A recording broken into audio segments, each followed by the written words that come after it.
Okay, good afternoon, everyone. I'm Ikhwan, and I'm going to be moderating this session because I have the shortest chair and different chair.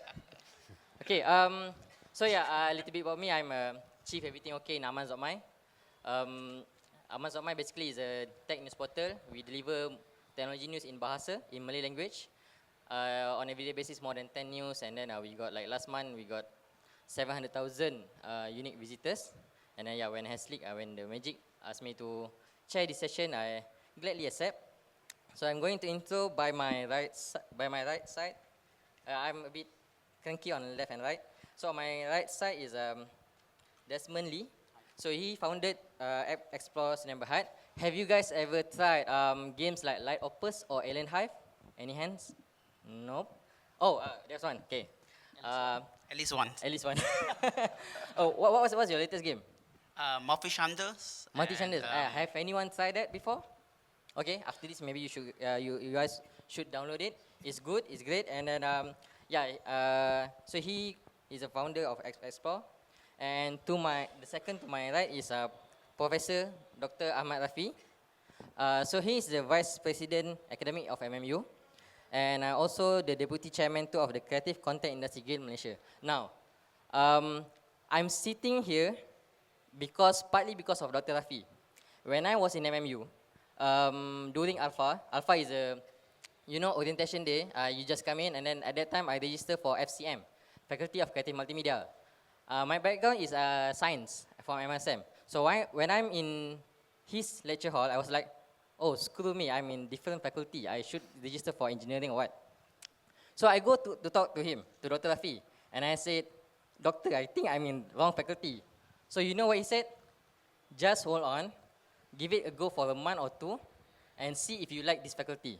So yeah, I owe this to you. So that's Dr. Rafi for us. And the third one is Mr. Imran. As you know, he's head of talent in MDEC, talent division in MDEC, and he and his team are tasked to upskill their students working IT profession throughout Malaysia. And you saw how, can I say complex, the metrics? Is it complex? Maybe you want to say something? It's not really complex. It's not really complex. Okay, it's simple. So we have simplified that. It's simplified. Not like as complex as you want to study biology. So anyone studied biology, maybe can go ahead to MMU and register.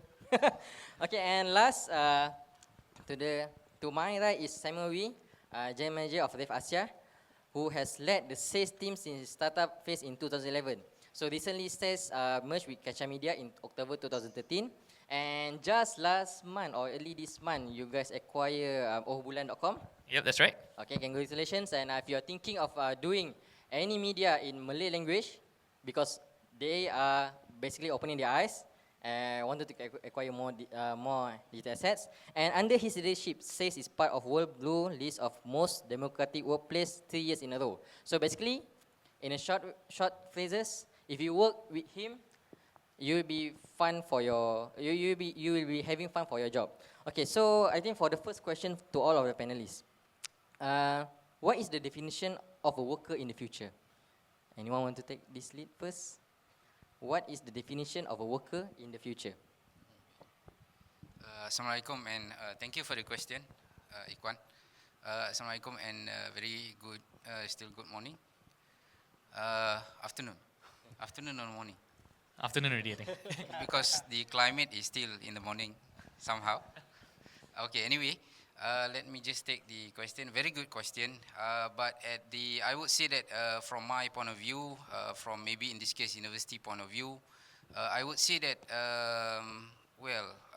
workers for the future is basically should be looking into two different folds. Number one, by the time that hopefully you graduate, you need to be a so-called industry demand. That one you cannot run away from it. Whether the industry change or not, you have to somehow adapt with the requirements. Yeah, in the early days, requirement is different. A very, very classic example when I first start my animation class or even Flash class during that time. Flash, especially for instance like 3D Flash during that time, was something very, very special. Yeah. Now for Flash is kind of, you have to learn by your own. There is no class for Flash anymore. So you can see the change. In the early days when we first established, yes, we have a class for Flash, but now no longer. You have to pick up yourself because at the end of the day, again, we are not teaching tools. Again, we are teaching fundamentals. So that is extremely important. That is number one. Number two, we have to innovate. So future workers, you must innovate. If you see reports by Ernst and Young, the future of the university, 5, they call it mega impact, that will change the university. One of them is innovation. So graduates, you register maybe, in your case, maybe you register today, yeah, but your validity is not the current industry, is another 5 years, 10 years down the road and so on.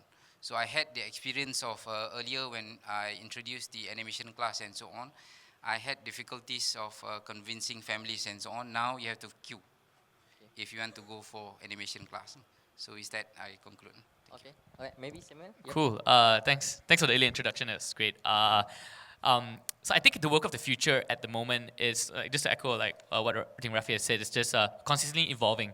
I mean, previously when we interview guys, I remember people would be asking, hey, what's your plan for the 10 years? But to be very honest, I think 10 years is too long. What's the plan for the next 5 years? It's also still quite long. The next 2 years, 3 years at most is probably a very good question to ask people that are coming out to the workforce. So to answer on to that, it's really, I think, consistently evolving is the first thing. That the workers would have to consistently sort of upgrade themselves in terms of the skill sets. Back in the company that I work for called Rev Asia, and says we use the term level up. So it's like when you go in your career, it's like playing a game, and how many times can you level up? And the quicker you level up, I think the faster you sort of not only stay in the game, but do well in this career sort of journey. So yeah, I guess from my really point of view, that's one. Secondly is I think we see a lot of sort of mergers within life and work. If people get to use the companies they work for as a vehicle to achieve their dreams, then there's a work and life alignment. What we find out that employees or people, team members that usually have similar goals, that they can make use of the company they for. Literally, that's what we say to our team members. Make use of the company to achieve your dreams. We find that people go the extra mile naturally. And that's when we see the worker of the future. Once they have the skill sets consistently upgrading, align with the company they join, they will be able to go really, really far. Right. Yeah. So Desmond, maybe your definition of a worker in the future.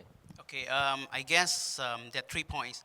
One is be disciplined. Okay, there are too much distraction these days, right? Facebook, Twitter. When you go to work, you spend probably half a day just tweeting or doing Facebook. So self-discipline is very important. I mean, this day you cannot stop employee browsing things or doing Facebook, but you have to be self-disciplined, right? Make good use of the social medias. Second point is self-motivation. So you have to like what you do. It's very important. If for some reason you get into business that you don't like to do, be self-motivated, all right? If otherwise, go and find another career, all right? So self-motivation is very important. The last point is you have to be self-motivation, and then what's the last point I was going to say?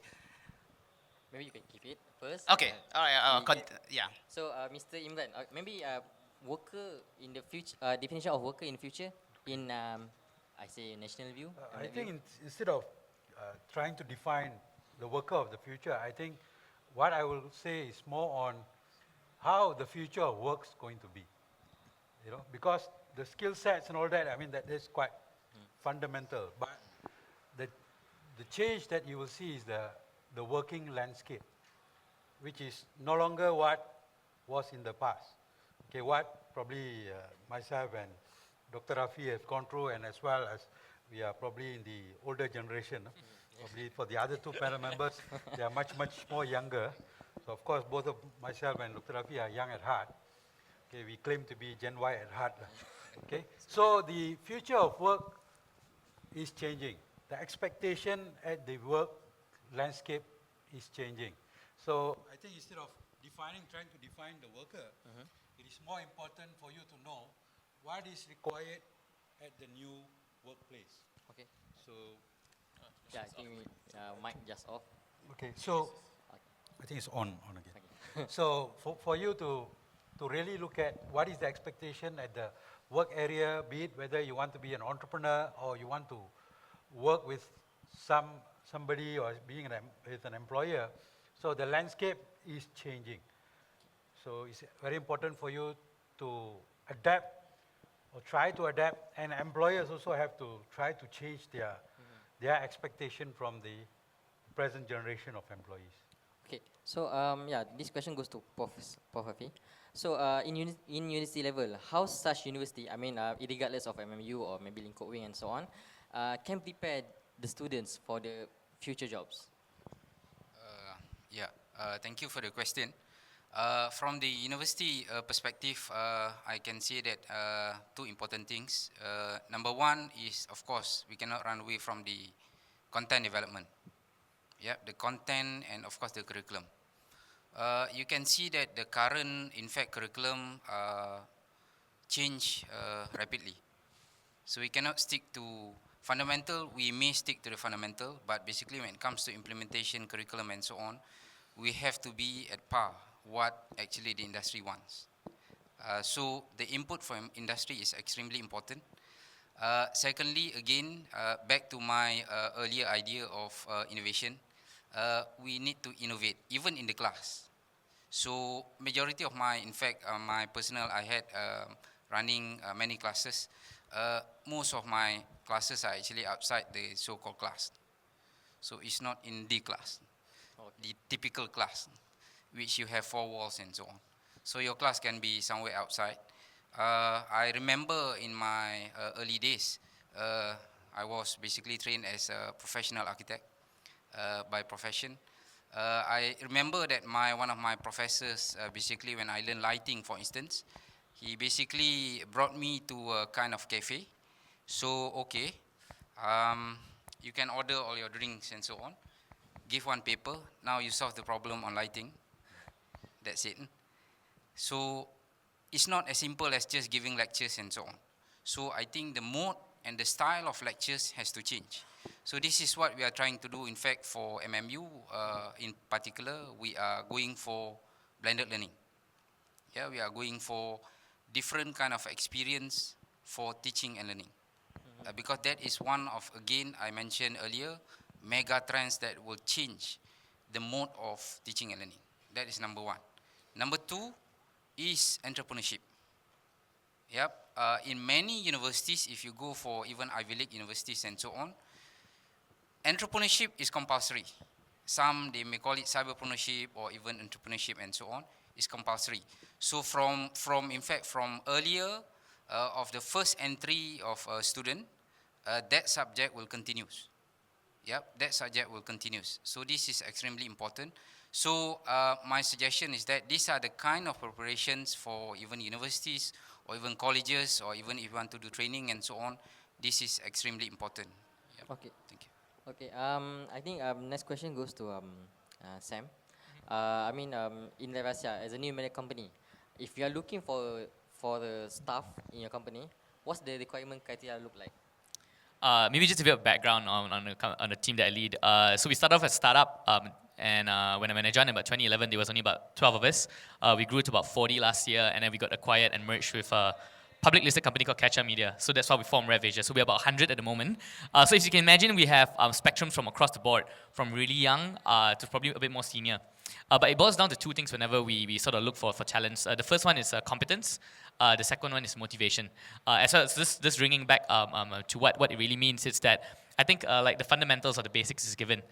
So in a sense where if you come in for a job and you know you are supposed to execute X amount of things, you need to make sure you execute that well. And there's an alignment, motivation towards what the company is doing. That's great.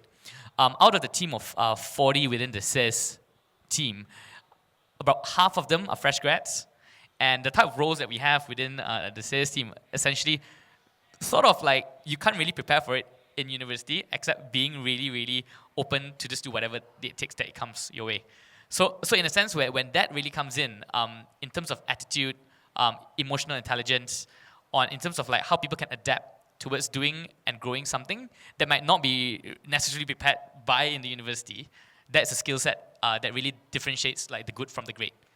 So maybe according to your definition just now, maybe how many of your company, of the staff in your company, like they are originally studied in engineering but now end up in social media strategy and whatnot. So maybe you can share some kind of that. So the question is, studied something but then Yeah. ended up in an internet startup or a media company.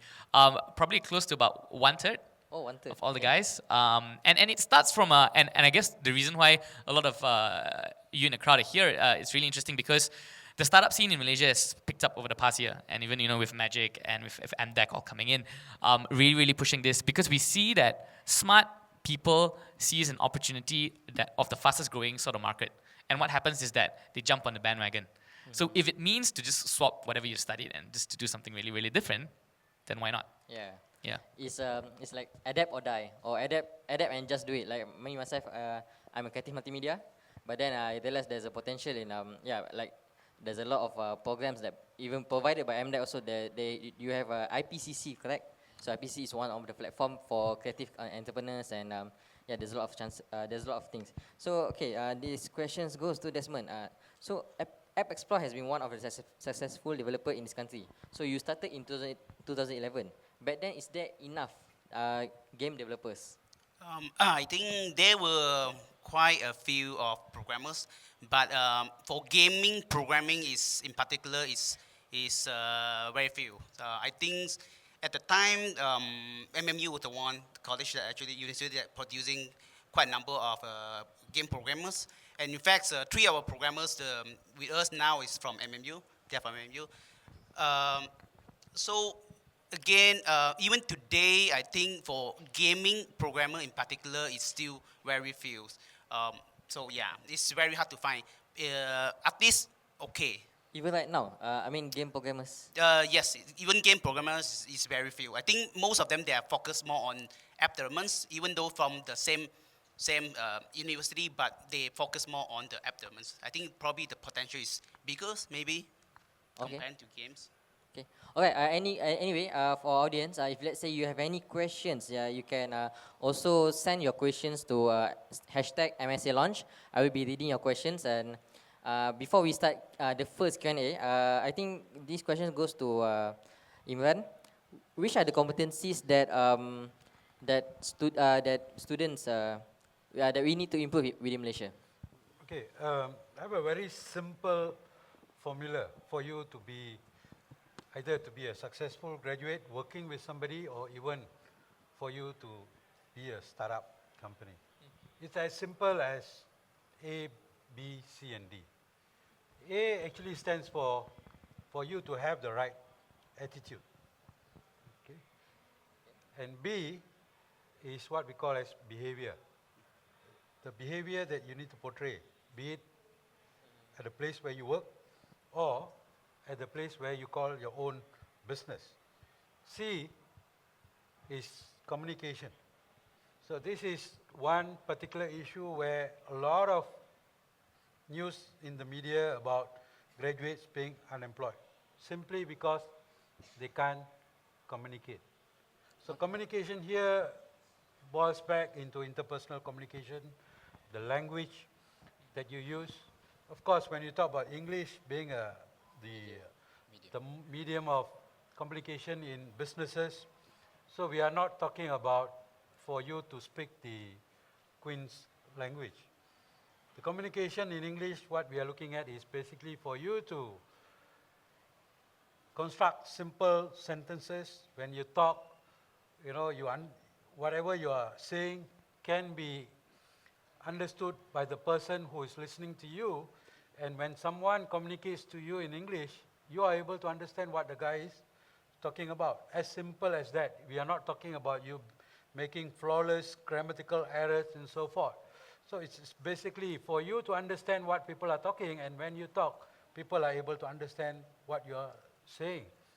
And the final is the D, which is basically your domain knowledge. As what my friend here has said, domain knowledge is very, very important. So it doesn't mean that you study one particular field and then you said, I'm interested in another field, so I just mug around with what I'm doing. You still need to seriously put a lot of effort into the domain area where your passion is, because no shortcut for that. Even if you want to shift or move from arts to science to become even games development and so forth, you still need to put effort to acquire the skills needed to do that. It is not something that comes from sky.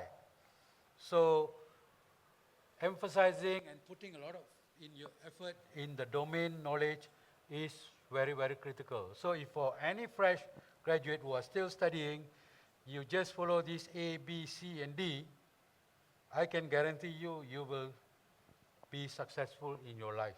Okay. A, B, C, and D. Attitude, Attitude, behavior, behavior. right communication communication. skill, and the domain knowledge. Okay. This is what you need. I can confirm the communication level because why?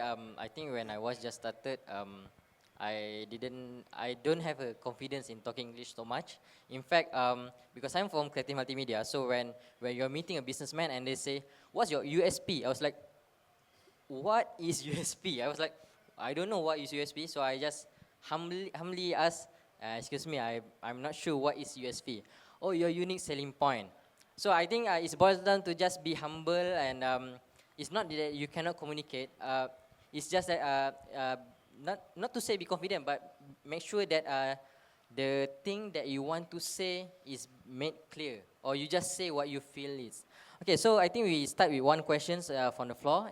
Do you have any questions so far? Let me see any hands. If there's no question, then I'm going to proceed. Oh yeah, one. Ali, okay. From the panelists, okay.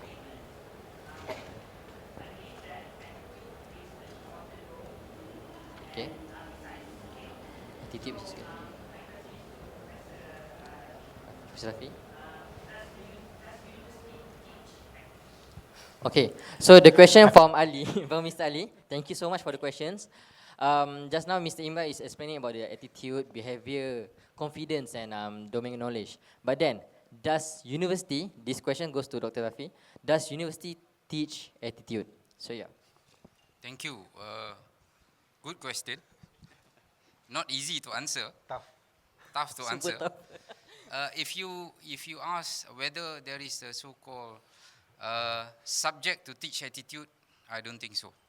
If you ask me, in any university, I in fact intend to challenge if there is any single university have that kind of class, apart from if your course is about, of course, social sciences and so on, maybe that one is different. I'm just talking about the common so-called classes, of course, different industries and so on. But somehow, there are many direct link towards good attitude, which we basically need to build up.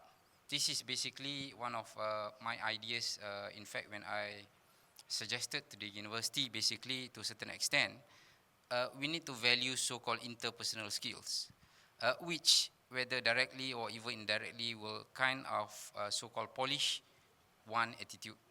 Yeah. So that is very important. So in a university, we are not just about teaching and learning, because you also need to attend like co-curriculum, and there are many so-called clubs, societies and so on, which somehow build your so-called attitude, level of confidence, communications, and a lot of other things. So if students did not participate, of course we cannot push, yeah. But if you notice that in top universities around the globe, they mention that that is a compulsory, meaning that even if you go getting 4 flat in principle, but if you don't have any, at least one so-called co-curriculum, you will not be graduating. So these are top universities. Yeah, I'm talking about top maybe 10 in this case, or 15. Okay. Just to add on to what Prof. Rafi has mentioned, I think, to be fair, no universities run a program called attitude class. Because attitude and behavior is something that you gain along from the school, primary school, secondary, and also in the university. So how can we nurture the right attitude and behavior? I think this is where Prof. Rafi was trying to stress in terms of the beyond the academic circle, beyond just you attending the classes, so-called theory classes that is being run, whether at college or universities. This is where the other activities that you participate, which is supposed to nurture that right attitude and behavior for your future. Even for employers, I cannot simply say that I can assess by interviewing someone, I can say this person have the right attitude. It is almost impossible to do that. You will only learn that or learn to know how the person's attitude and behavior once the person start working in the organization. To mitigate that, you probably have heard about companies doing what they call an assessment. They do assessment. They have a behavior-based interview session. They have these what they call SHL assessments and so forth. So all those assessments are basically just to mitigate the risk. You cannot get 100% right in terms of assessing a person's attitude and behavior. So this is all will be demonstrated while they are at work.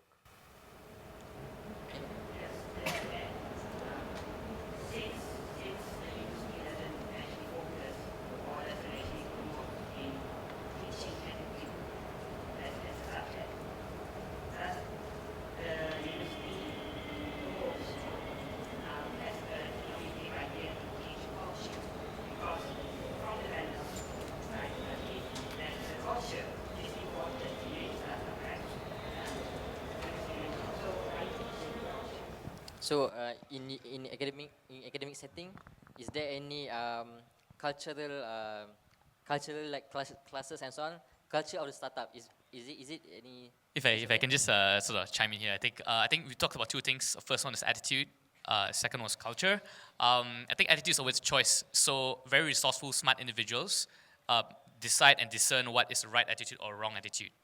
First of all, and then they choose to mold themselves to have those sort of skill sets because attitude is sort of part of the component of what a lot of employers are looking for. Secondly, in terms of culture, I'm not answering part of the university, but obviously I've been part of that organization called the university. I think in terms of culture, different companies got different cultures. So what we're really saying is that to build a successful career, you need to align your individual. So first of all, I think it's really knowing what you want in life, right? May not be a 10-year plan, but a 2-year plan. And then aligning yourself to a company that gives you that. Once there's an alignment between what you want and what the company wants, then it's smooth sailing.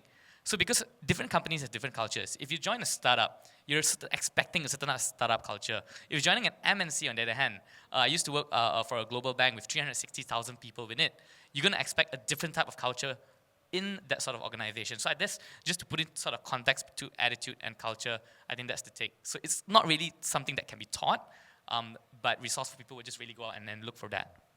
Okay, hope that answers your questions. And okay, second. CG, okay.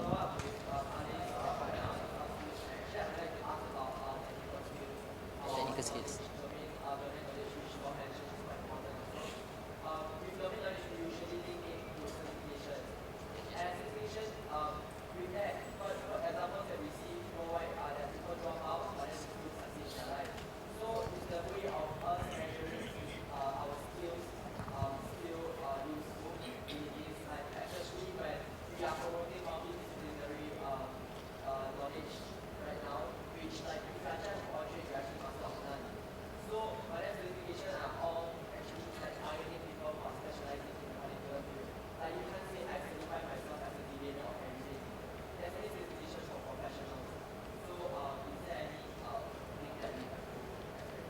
Okay, maybe I think Desmond can answer this. I mean, because back in 2011, maybe at that time, programmer that you don't just go out of the university and say, "Hey, I'm iOS programmer," something like that.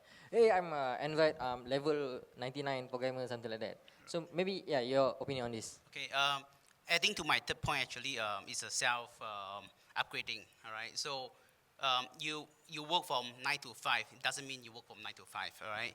So I still remember when I was at the university, after graduating and you joining your first company and you know nothing. Seriously, you know nothing when you start to work. And that's actually the company provide the culture, the environment for you to learn. All right? So you don't work from 9 to 5.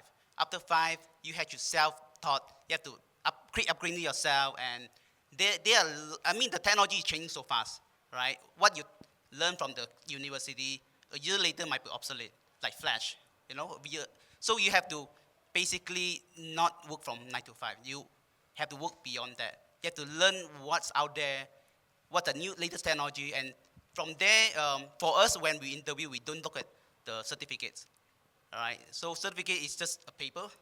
For us, especially from the creative industry, we look for portfolio, right? Even you don't have a certificate and you have good portfolio, you have make games before, and you know this how, and we'll hire, right? So it's not about certificates. So Let so me, if I probably let me add, I think your question is whether certification is more important or whether you're talking about the degree itself is more important. So definitely, as I mentioned, your domain knowledge, say if you're now studying computer science, you have the body of knowledge that is being taught, which are the foundation part of computer science, which is very, very important. When it comes to the next level, which is the certification, a lot of it is pretty much more on application. How you apply the foundation knowledge into specific area of work. Then certifications comes in. You're talking about certifications in SAP, for example. You're talking about certification in Java, for example, whether you need to have a C sharp, And then if you are interested in game development, of course, you have to acquire the certain skills to the game's development. Even like operating system, you need to know all those. But as I said, your foundation is fundamental. With the right foundation that you acquire at the university, the rest becomes very, very seamless. Because the rest are basically extension of the foundation. If you are good in your programming knowledge, you can do wonders. You want to do games, you want to do apps, nobody can stop you from doing that. But of course, there is a need for you to acquire the right certification tied to that particular. If you're looking at Apple, then of course people talk about iOS. If you want to do Android, then you go to Android.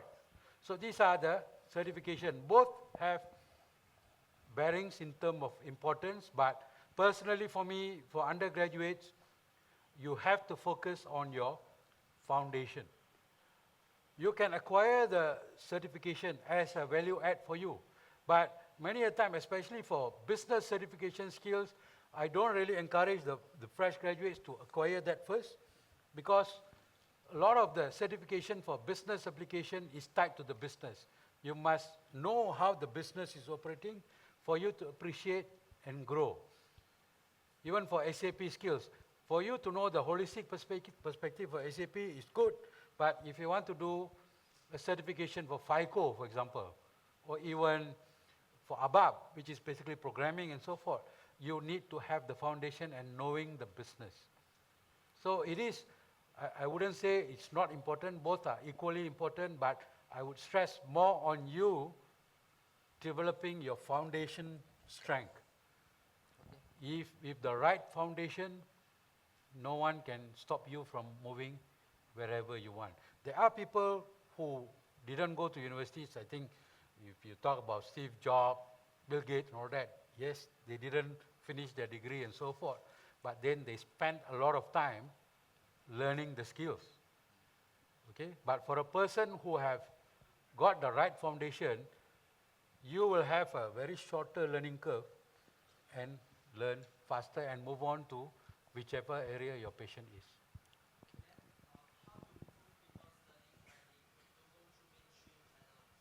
Meaning?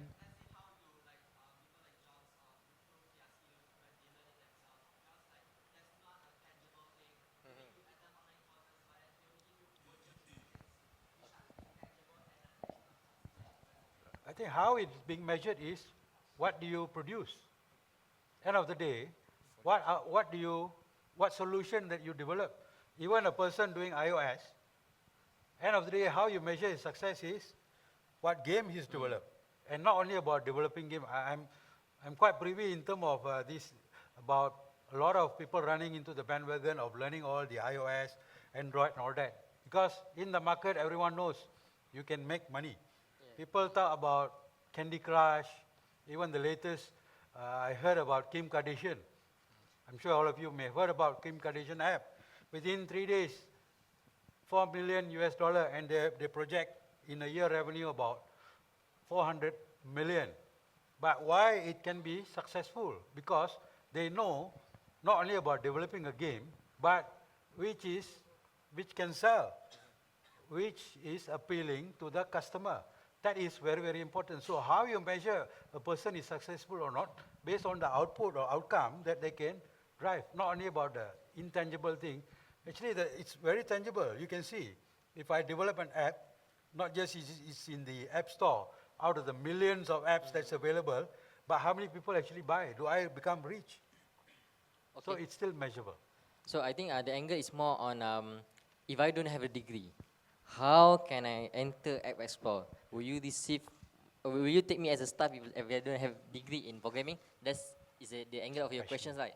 It's more to Yeah. passion. Yeah, I think I say that certificate is important to prove that you have attended courses and all that. Like I say again, university give you a good foundations, right? So, but at the end of the day, especially in the animation or gaming industry, we look at portfolio, right? So that's how you prove yourself. Even you don't have a certificate, but you prove yourself that you can produce something. Those are something that we look at, right? So yeah, that's from our angles. Okay. Yeah, and then I think because our time is running out, and yeah, we do have some questions from Twitter also, but I think I can just only take one questions. Okay, I think a lot of us here is will be a fresh graduate, and big company is searching for an experienced employee. How about fresh graduate? Maybe all, yeah, all can give Probably let me opinions. start.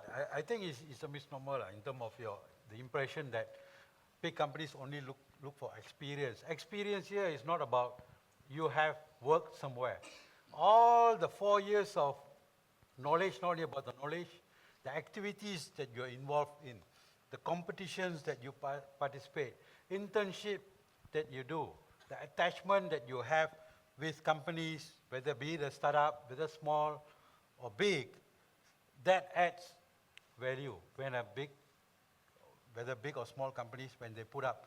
Everyone aspire to hire the best, but there's only a few the best.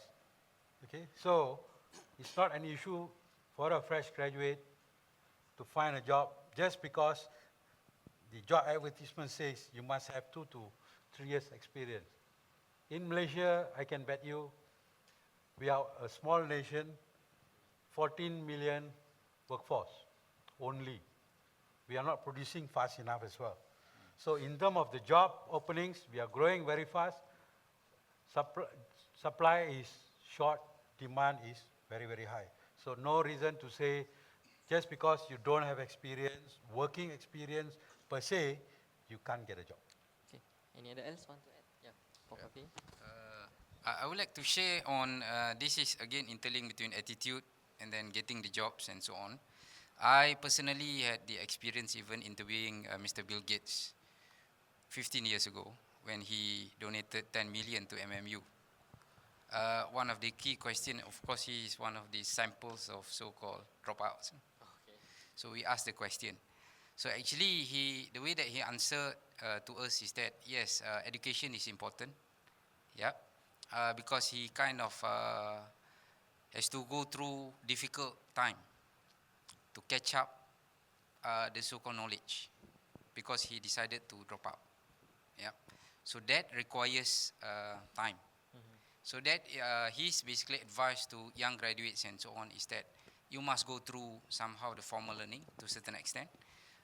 In any ways, you may just use, let's say, your first 3 years or 2 years, and then you continue working, and then you continue back in universities and so on. That one is up to all individuals. That is number one.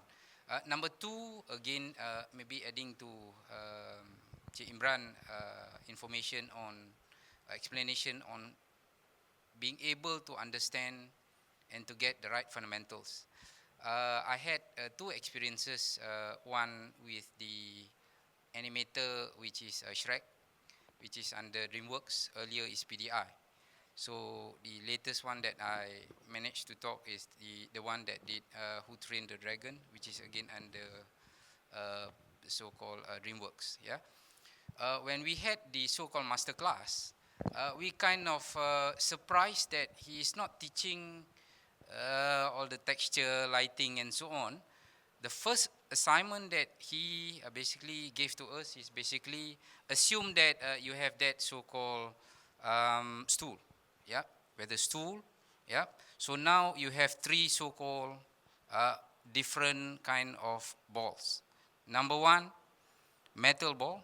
Number two, kind of balloon with air and water. And then of course number three is plastic. So you animate that, make people convinced that yes, that is a metal ball, that is a plastic ball, and so on and so forth. If you cannot do that, stop about animation. So that is our training for the whole master class. So we find very tough time to achieve that. Without any rendering, without any lighting whatsoever. That is a classic example of what they basically taught us, getting the right fundamental. Even in one of the so-called biggest game company, they even teach us how to do the right filing. To organize your file is not easy because you are working with team and so on. So these are the values at the end of the day that you may take for granted, but it's extremely important for us to basically really understand immediately before we, of course, finish from the universities and so on. Try to really look back at your fundamentals so that by the time that you go out, you are ready for that. Okay, So cool. And then I think Desmond and Sam, maybe last thing that you want to say before we closing up. In terms of just like hiring, I think fresh grads, usually I ask myself this question, and I'll bounce it off together with some of the team leads that I'm hiring with, is that, hey, do you think he can do the job? He or she can do the job? And then we look at each other, no. And then we proceed to ask the second question, which is probably the more important question. Do you think this person will be able to do the job within 3 months? And if the answer is yes, that means what we see is we see potential. And that's measured, of course, through the course of like talking to the person and sort of doing certain tests. But you might not be ready immediately, but if you have potential to fill up the role and to continue to grow and continue to evolve, what usually happens is that although the person is not equiply trained to do the job, we invest and hire in the person anyways. Yeah. Desmond? I think for us it's a bit different because our company is very small. We start out with only 4, so there's only like 1 programmer. So at the time, we do not want to hire fresh grads. You know, when you start up a company, you want your core team members. So even today, we only have 6, 7. So for us, it's a very different story. We don't really hire fresh grad. I'm sorry, but yes, we don't. But I think what you want to say also, if let's say you are capable of doing something, just go ahead and do it. Correct? Yes, correct. Basically, I say it doesn't matter you're a fresh grad. I don't say I don't hire fresh grad. I hire talented people. So you're a fresh grad with talents, with your own good portfolio. That's why I'm saying even in your college, you give you do your assignments. Let's say you work after graduate, you work from 9 to 5, and do extra your investment time on the technology or whatever portfolio, right? So if you're a fresh grad with good portfolio, besides what you show us on the most of them they show us like their assignments, right? So we actually want to see beyond that, right? If you do your assignments and on top of that you actually develop your own thingy, so we actually evaluate that. So because we see that in your value, you're not go to college just to fulfill the assignment, right? You do beyond that. So even the fresh grad with that kind of attitudes, with kind of portfolio, we will consider as well. Okay, so that's all from us. So if let's say you have any further questions, maybe you can wait until we come off of the stage and we carry on the discussion after this. So yeah, thank you so much for listening. And then after this, after lunch, I think there will be a what is it like to work in a startup, and also there is like more than 60 startups out there looking for careers. And if let's say you want to know more about them, then you can just go to any of the booths. So thank you again, thank you very much, and Thank you I see you all. after this.